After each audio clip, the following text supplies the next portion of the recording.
Hello everyone, this is Caleb Simpson, and you're watching my walkthrough for Chrono Trigger for Nintendo DS.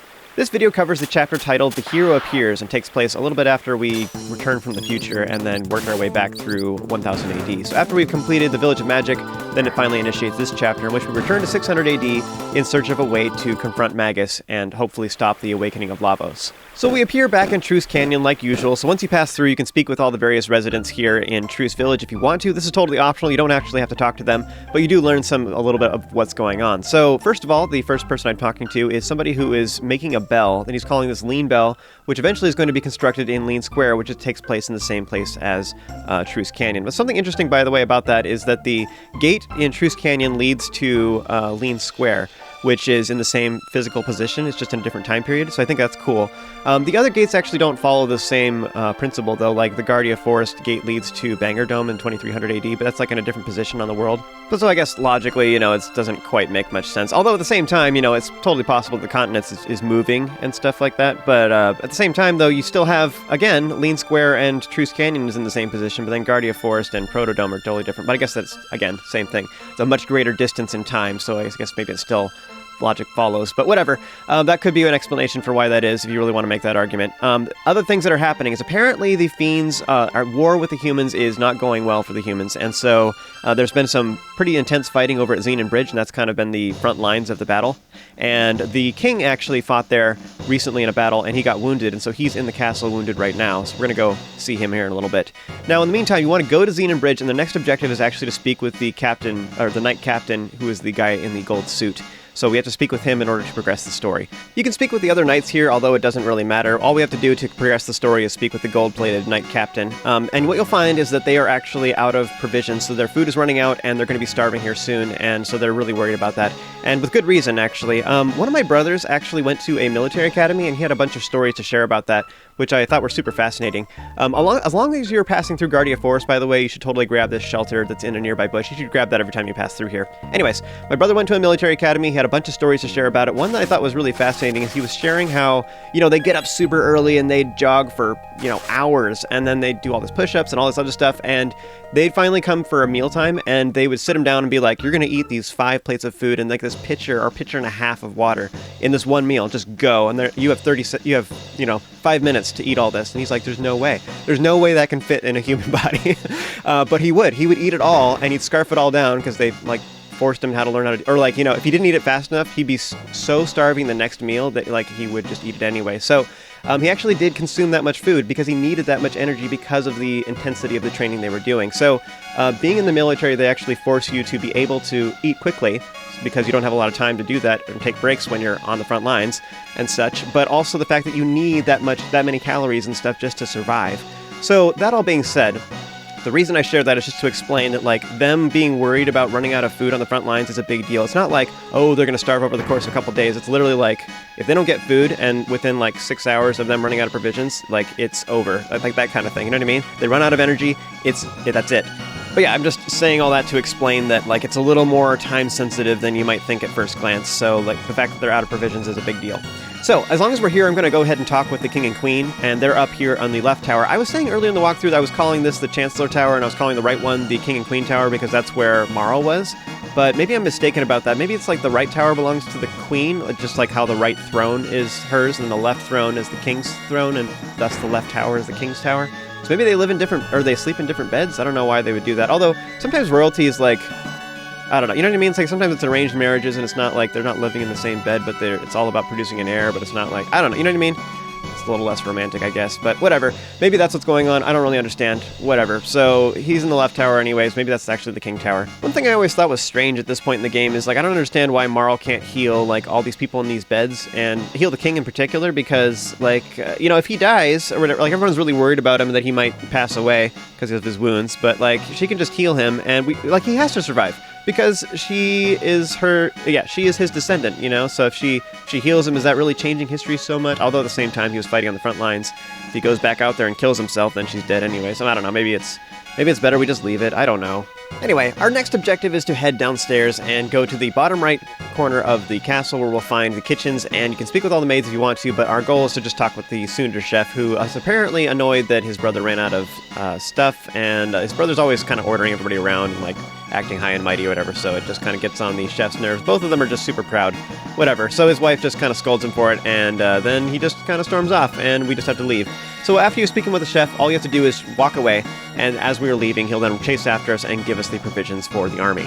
I always thought this was very strange because, like, you know, like, the logistics of getting provisions and having supply lines for war efforts is, like, literally one of the most important things when it comes to fighting a war. Like, literally, if you don't have a good guy, like, in charge of logistics, you just lose. Everything falls apart. It's just over. So, like, I just found it strange that, like, they got this far, but they didn't have some kind of supply chain working. It just doesn't make any sense to me.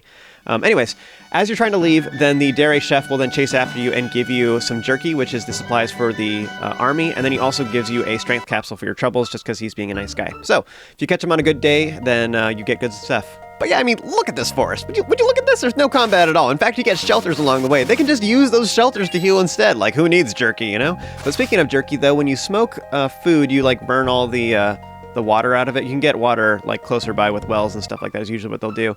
But meanwhile, the foodstuffs, they try to use things that are preserved for a long period of time. So jerky is a very appropriate thing, actually. In fact, you can kind of suck on it and stuff, too, and it kind of softens it up, so you don't have to chew as hard. But you get a lot of protein and stuff like that for a very small amount of food, so it gives you a lot of energy.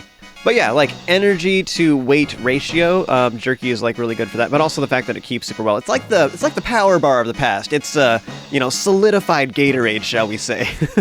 Anyway, so that's all great. Now all you have to do to proceed is just toss this at the knight captain, or wait, commander? I don't know. It says it in the text here. They call him commander, but I think some of the other characters were referring to him as the captain earlier in the game. I don't know. Whatever. Maybe he got promoted. Maybe that's what happened. So the promoted commander dude then asks you if you can go help and stuff like that. He also reluctantly tells you to give the chef his thanks because those two brothers just don't get along. So after you're done talking with the Sunder captain, you can then go over to the left and fight your way across the bridge because he asked you to. So I don't know why we couldn't have just done this in the first place. We were here just a little bit ago. We could have just been like, take it easy, man. Like, let a real hero handle this.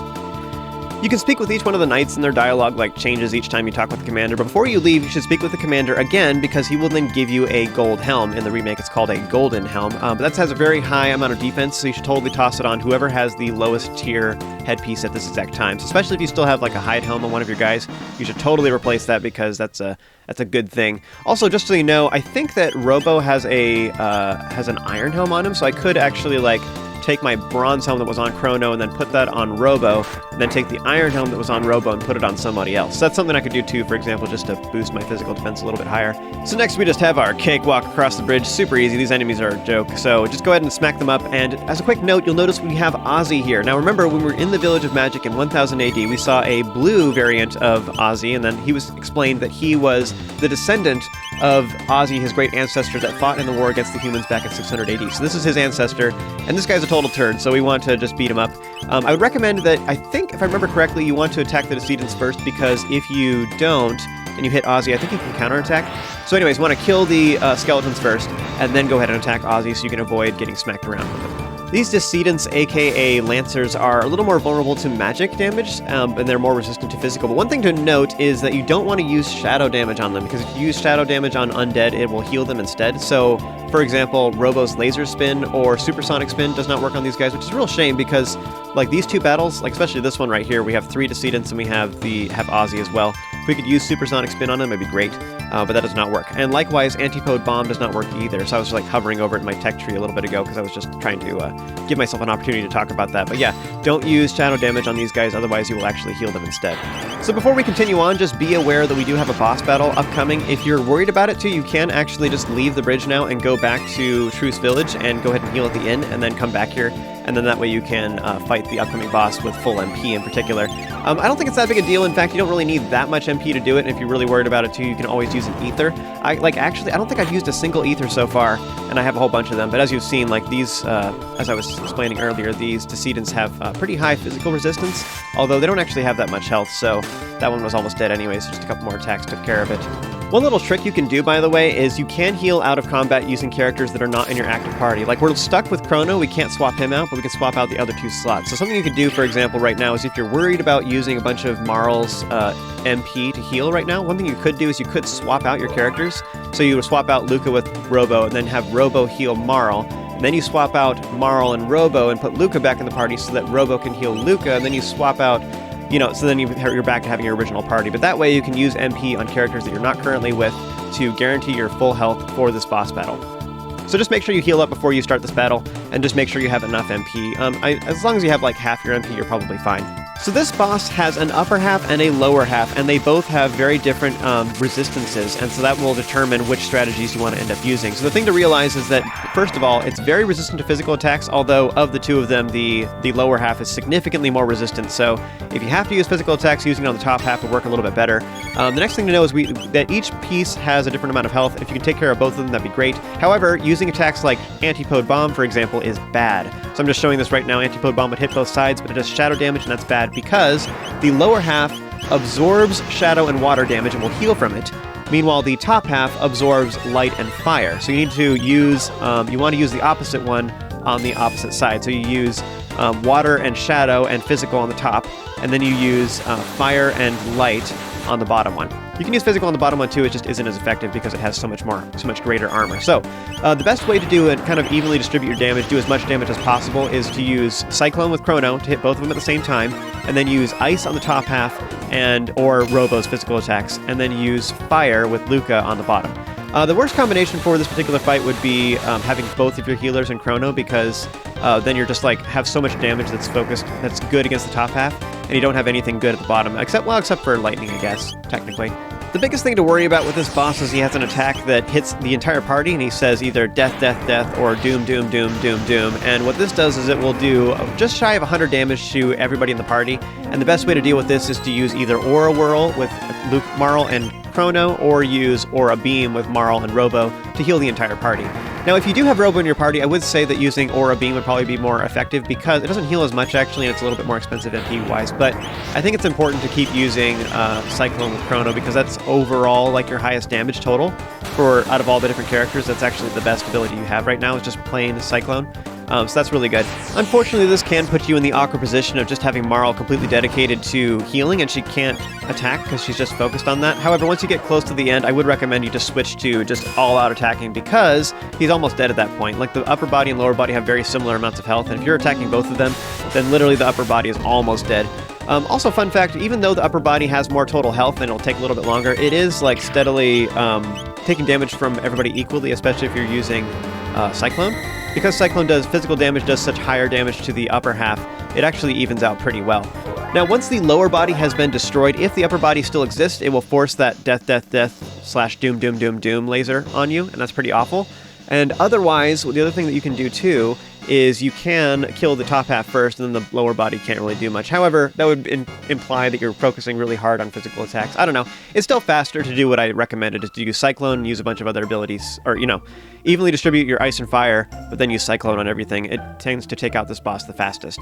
The last attack worth mentioning is that the upper half of the body, when you defeat it, the last person to get the final hit on it, it will counterattack by stealing all of their MP. So you'll see that Luca has 0 MP. That's because he sucked it all up. So next, we want to return to Minoria Cathedral, go into the third room, and on the upper story on the left side, in the first room, you can inspect the dresser to get the Naga Bromide. In the older versions of this game, this is called the Naga-et Bromide. And what a bromide is it's a photo that's kind of like a pinup poster kind of thing of like a girl, typically in a sexy pose, and typically a celebrity, and usually not fully clothed. So anyways, this is a sexy monster photo, because what is hotter than tentacles, am I right?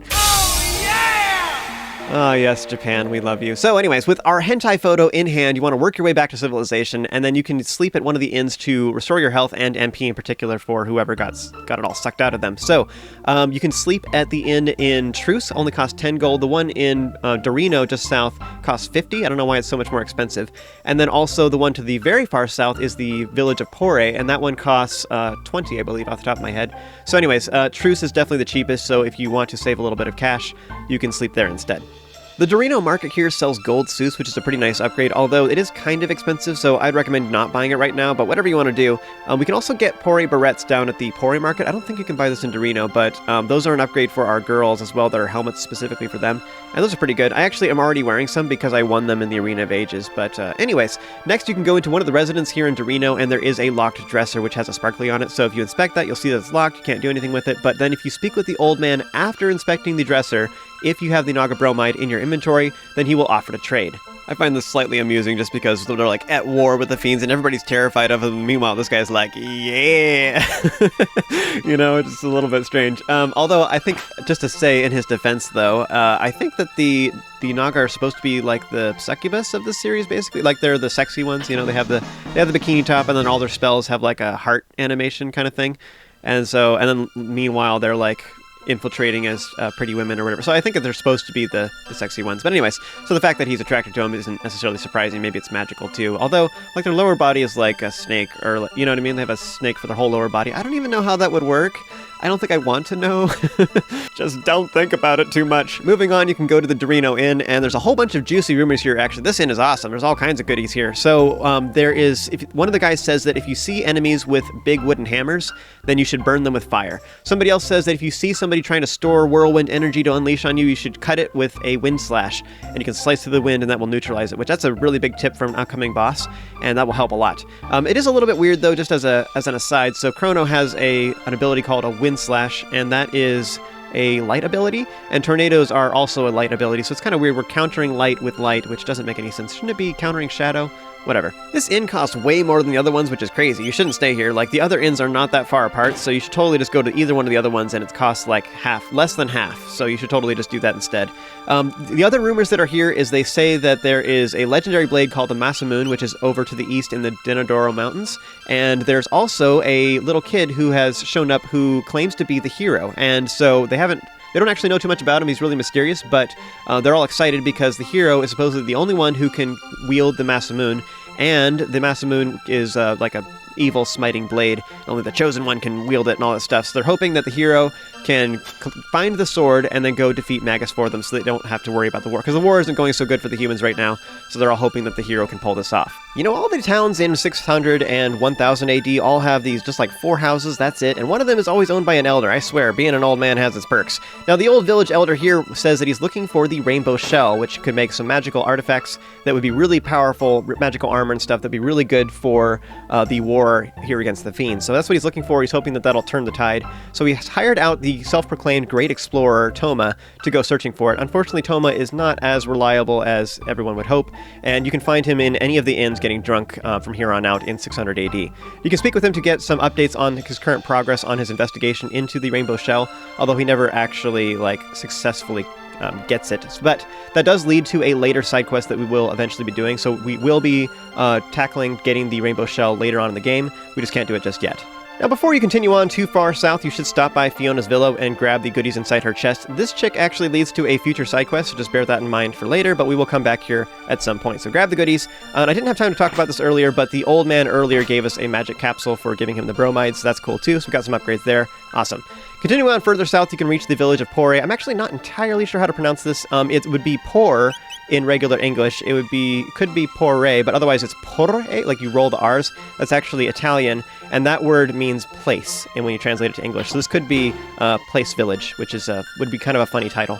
Just like a super, or in other words, generic village, which is, that's kind of a funny title. So that could be what Nintendo's aiming at here. So this could be Porre, but that's kind of hard for me to pronounce. Americans usually have a hard time rolling their R's. We don't normally do that unless you're right next to Mexico, and thus you are exposed to that often. But anyways, that all being said, what I like to do, I did end up changing my mind and I got a couple golden suits. What I like to do at all the towns is I like to, when I get a new tier of stuff I can purchase like this, I like to just get 2 of them, because that way I can get items I can put on 2 of my characters. I get 2/3 of my party leveled up a little bit, and so I'm just steadily replacing my lowest tier stuff. But then that way too, it just it tends to work out pretty good. Also, because some of these items you can't put on are male or female only, so I think it works out pretty good just to get a couple of each thing. Now, before you leave the Pore Market, you should pick up the strength capsule that's on the floor over to the left, so be sure to grab that. Next, you can head over to the tavern if you want to learn some more lore. In particular, a couple things that are interesting is there is apparently the gate that leads towards Magus's castle is a mountain, but it's sealed off most of the time. There's no way to access it normally. So we have to figure out how to get past this mountain to get to Magus's castle.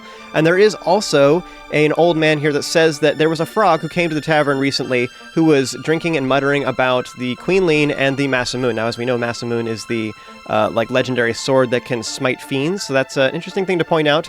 Everybody else says that they can't believe that this little kid became the hero, and they're not sure how that's possible. And there is also, you can go into Tada's house, who is the hero, apparently, and his family is all bragging about how he's the hero and stuff. There's a couple mysterious boxes here. We will be looking at those later. One of the kids here says that if you can figure out how to open them, they are yours. That's a nice little thing to note for later. One of the chicks here says that the reason that everybody thinks that Tada is the hero is because he has the hero's badge, which is apparently an item that can only be used by the hero, so they say. So that means he's the hero of legend. So now he went to the Denadoro Mountains to the northeast, and he's trying to find the Masamune, which is the legendary sword that the hero should wield. So that's what he's doing right now. That sounds nice and dangerous. So next we're going to head over to the Cursed Woods, which is over to the left of Poor, and this is filled with a bunch of different monsters. It's actually not too bad if you want to fight them. Ideally, AoE attacks, so if you use Robo was really good against this. All these enemies are weak against magic. Now, if you work your way to the far back, there's a bush here that kind of rustles occasionally, but if you go to the back of it, and then you can climb down an invisible ladder, and here there are two jars. One of them has a magic scarf. The other one you can't open. Magic scarf is a nice item, and you could totally throw that on somebody if you like. And next, you will find Frog here, so I'm going to go ahead and talk with him to see what's up. So this is apparently the first time that Frog hears that the king was wounded in battle, so he's a little depressed about that, and we're just trying to get him to come back and help with the war efforts. Everybody keeps saying that they need a hero, they need a hero, they need a hero, and we already know that Frog's pretty capable and stuff like that, but he says that he's not willing to be a hero, he can't do it, and there's no way. So he's just all depressed, and he's going to stay here and sad music plays. So apparently Frog knows more than he's letting on, though, because as we learned a little bit ago, he was talking in the tavern when he was drinking with some people there that he knew about the Masamune. So, like, everybody else is kind of like there's rumors going around about it, but Frog seems to be the only person that actually knows about it, so that's kind of a telling sign. Now, if you do decide you want to fight here, then there's two different types of enemies, and both of them actually have counterattacks. The edible frog / Tipoles will counter with this water magic attack, which doesn't do very much damage. It only hits you for 15, so it's not much. So it's not really that much to worry about. Meanwhile, the fang tooth / Nars will actually, they will counter as well, but they do so by eating one of the edible frogs, which then kills the frog and heals the snake, which is really great, actually, because for just the cost of just a regular attack, which doesn't cost any MP, you can kill one of the enemies, is what ends up happening, which is great. So, if your regular attack ends up killing them because you get critical, like Chrono does that often, where his physical attack will end up killing them, then great. But if you don't kill them, then they'll just kill one of the other enemies for you. So no matter what, a regular auto attack will actually kill them. Otherwise, for the frogs in particular, if you only have them left, then try to use Star Fire, Star Ice to hit them, and hopefully you do enough damage to kill them in one hit. That would be the best bet for this area. So if you want to level a little bit before we move on to the next area, then this would probably be the best place to do it. We don't really have any great places to level right now in 600 AD, but this is probably going to be your best bet. These enemies are relatively easy and such. One other thing worth noting that's kind of interesting is that occasionally as you're running through here, you will also see a new. Now this is just an optional thing. If you talk with it, it'll just call you a bad boy and then run off into the woods. But meanwhile, if you touch enemies before it leaves the screen, then you have the opportunity to attack it. Now, this enemy is pretty horrifying, and what you want to do is actually take out the other enemies first, because what the new does is it has an attack that will reduce your HP to 1. Just like how Crawley did, in the last couple videos, that boss that we fought. The new can do that as well, which is pretty awful. They have quite a bit of health. We'll actually be facing these in a little while. The best thing to use against them is magic, but like I say, you want to take out the other enemies first. Ideally, hit the Gnar / Fangtooth first, so that it kills the frogs, and then that way you don't have less enemies to worry about. But yeah, the reason you want to take out the other enemies first is because if the new attacks and you get to 1 HP and then one of the other guys attacks, they can take out your character instantly, and it's awful. In particular, if they do that to your healer, then there's nothing you can do. But yeah, anyways, so the new is the biggest threat, but you want to take out the other enemies first. The best way to do this is to just attack the Gnar / Fangtooth first, so that it eats the frogs. And that would be the easiest way to take care of as many enemies as possible, as quickly as possible. If you attack, with all 3 of your characters, you should be able to take out all of the other enemies on the screen right away.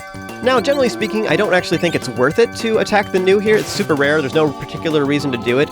Interesting fact about it, though, is the news will give you a lot of TP. They don't give you a lot of XP, though. So this is actually one of the most efficient ways to learn tech abilities in the game, is actually to fight news, ironically enough, because they give you 30 TP and most enemies only give you 1. So as a result, this is like the equivalent of fighting 30 enemies by killing this one new. It's pretty awful and it hurts a lot, but yeah, it just gives you a lot of progress towards learning abilities, which is awesome. One other comment about them is the news attack is actually an accessory you can get inside the Arena of Ages called the New Arcana, which has the effect of making it so occasionally your regular attacks will reduce enemy HP to 1, which is super overpowered for things like bosses especially.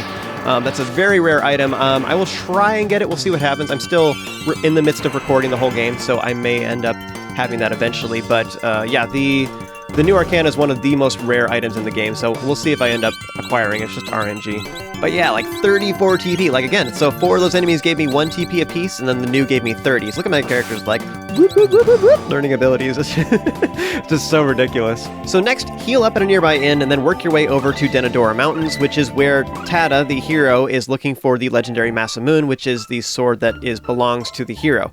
Now, as we also learned, apparently Frog very suspiciously knows about the Masamune, so anyways, we'll figure out more about that later, but that's actually the end of this video, so meet me up over at Denadora Mountains, just north of Fiona Villa and to the right of Dorino Village, where we'll continue on in the next video.